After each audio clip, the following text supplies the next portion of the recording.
திருக்குறள்.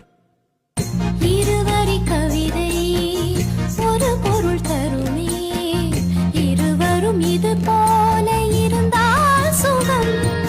நிலா.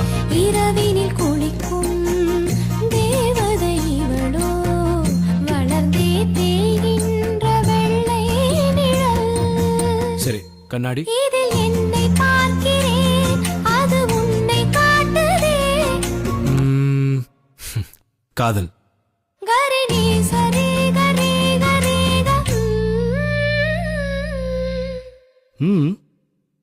நம் நான்கு கண்ணில் தோன்றுகின்ற ஒற்றை கனவடா. Wow, beautiful.